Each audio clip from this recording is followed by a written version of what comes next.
I was 53 when I realized my knees were making decisions for me. Not big decisions, just small ones, like whether I'd take the stairs or wait for the elevator.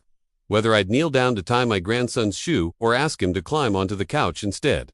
It wasn't pain, exactly. It was more like a negotiation my body was having without my permission. And I started wondering, when did I stop being in charge? That's when I met Dr. Jane Whitmore, a research physician who spent 2 decades studying connective tissue aging, and Coach Mike Renner, a strength trainer who'd worked with everyone from college athletes to retirees trying to reclaim their independence. They didn't know each other at first, but when their paths crossed at a wellness symposium in Denver, they discovered they were both obsessed with the same question. Why do our joints seem to age faster than the rest of us? Dr. Jane had been tracking inflammatory markers in aging populations. Coach Mike had been watching his older clients struggle with movements that should have been automatic, and both of them kept circling back to something most people associate with muscle building, not joint preservation: creatine. Now, if you've heard of creatine, you probably think of it as a supplement for bodybuilders or athletes trying to gain an edge, and you're not wrong. But what most people don't realize is that creatine isn't just about muscle. It's about energy at the cellular level, and your joints, especially the cartilage cushioning every step you take, are some of the most energy-dependent tissues in your body. Dr. Jane explained it to me like this: cartilage doesn't have its own blood supply. It relies entirely on a process called diffusion to get nutrients and oxygen. That means every time you move, your cartilage has to work harder than almost any other tissue just to stay healthy. And when your cells don't have enough energy to keep up with that demand, things start to break down. Creatine helps regenerate ATP, the molecule your cells use for energy. More ATP means your cartilage cells, called chondrocytes, can repair damage, reduce inflammation, and maintain the structural integrity that keeps your joints moving smoothly. Coach Mike saw this play out in real time. He started recommending creatine monohydrate to clients in their 40s and 50s who complained about stiffness or soreness after workouts. Within weeks, they were reporting less discomfort, better recovery, and most surprisingly more confidence in their movement. One woman told him she'd been avoiding lunges for 2 years because they felt wrong. 3 weeks after adding creatine to her routine, she was doing walking lunges across the gym without a second thought. But here's where it gets interesting. Dr. Jane wasn't just interested in how creatine helped joints in isolation. She wanted to know how it interacted with the aging process itself. So she started digging into the research, and what she found changed the way she thought about supplementation entirely. There's a study published in the journal Medicine and Science in Sports and Exercise that showed creatine supplementation improved knee extensor strength and reduced bone resorption in postmenopausal women. Another study in amino acids found that creatine had anti-inflammatory effects in animal models of arthritis. And a third paper in the Journal of the International Society of Sports Nutrition highlighted how creatine improved muscle function in older adults, which indirectly protected their joints by stabilizing movement patterns. What Dr. Jane realized was that creatine wasn't just helping cartilage, it was helping the entire musculoskeletal system work as a cohesive unit.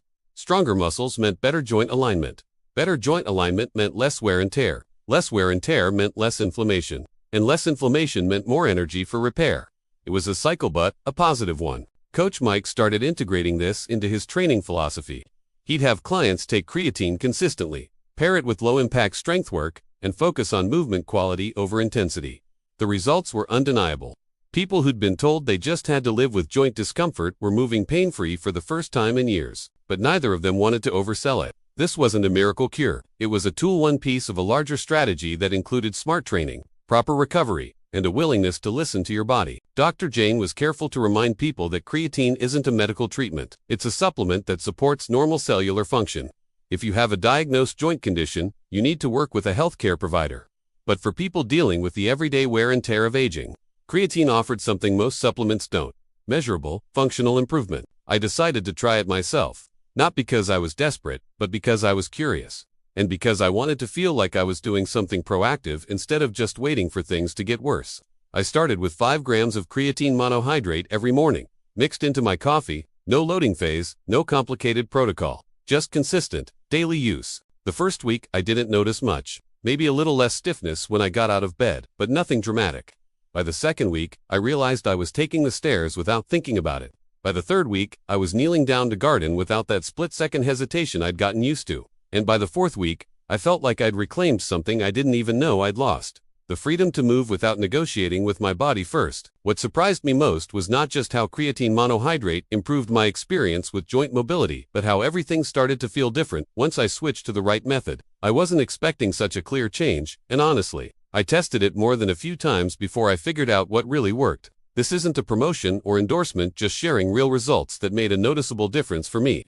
I'll leave the link below if you want to dig deeper and understand what I mean. Dr. Jane and Coach Mike didn't stop there. They started hosting workshops together, teaching people about the science of aging and how small, evidence-based interventions can add up to big shifts in quality of life. They emphasized movement, nutrition, sleep, and supplementation as interconnected tools, not magic bullets, and they never promised perfection. They promised possibility, because that's what this is really about. Not reversing time or erasing decades of wear and tear, but giving yourself a better chance to keep doing the things that matter, to play with your grandkids, to hike the trails you love, to feel capable in your own body, no matter what decade you're in.